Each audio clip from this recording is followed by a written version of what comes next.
What's up, y'all? Red Pill Vegan once again, avoiding the fad diet trap. Today's video topic is about beans and legumes and misinformation being promoted to young men on the YouTube platform. If you like this video, make sure to hit subscribe and let's get right into it. I found this newer YouTuber named Christopher Walker. Seems like the bulk of his most popular videos are about avoiding plant foods and how to grow your testicles to bigger size, testosterone, estrogen, things like that. And what we're going to see in this video is him encouraging people to cut their consumption of beans and legumes, which is absolutely ridiculous. Of course, if you're not eating beans and legumes, you'll surely be going for those lean protein sources. So let's check out this clip so you can see it for yourself.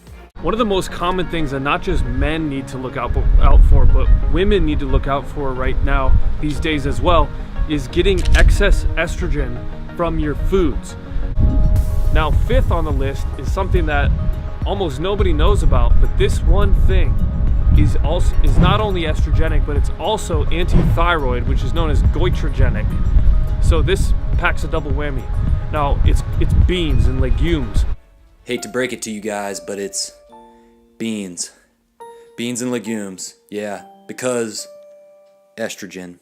I actually stopped eating beans about a year ago, and since then I've felt very, very good. I didn't even know about this until about a year ago, until I was looking through the research and found that researchers were finding the estrogenic and goitrogenic influence of beans to be quite powerful, especially when people eat the beans every single day or the legumes every single day.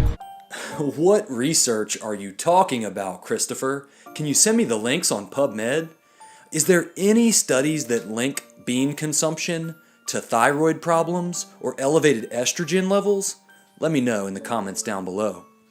Alright, Christopher, why don't you tell your audience that the most comprehensive analysis of diet and cancer ever performed was published in 2007 by the American Institute for Cancer Research.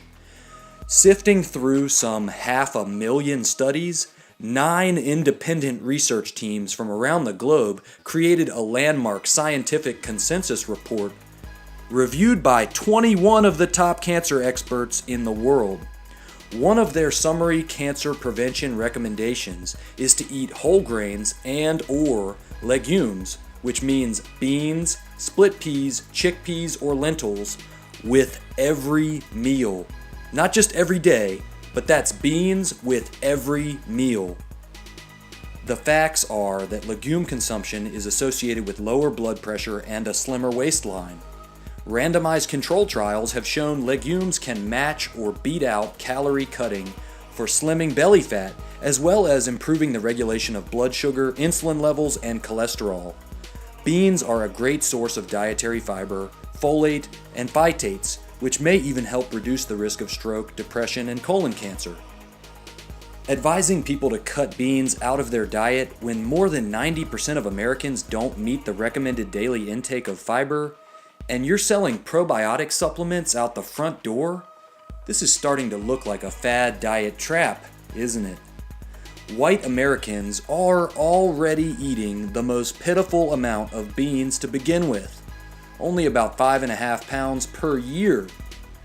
Beans are one of the foods common to all of the blue zone areas, meaning all the longest lived cultures eat beans regularly.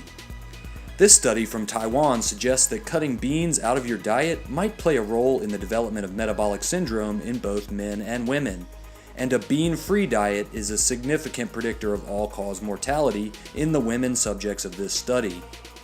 So you want to be sure that you're able to cut back on your consumption of legumes along with the 4 other elements on this list in order to lower the estrogen dominance and decrease your exposure to excess estrogens. I'm not afraid to check these guys because it's easy to see how misguided their advice is once you get a glimpse of the larger body of medical and nutritional knowledge that exists. They want you to freak out, they want you to be scared of beans, of lectins, of phytates, of phytoestrogens, whatever it is, the flavor of the week, to spook you away from eating whole plant foods, which makes you more confident in the animal foods, the animal proteins, the healthy, lean protein, grass-fed, organic. That's where you're going to go once you're scared of plant proteins and grains. that's where you go. You end up right in the fad diet trap, and it doesn't have to be that way if you have the right information. So I hope you will support this channel, hit that thumbs up button, make sure you hit subscribe and hit the bell for the notifications, and I'll catch you guys on the next one.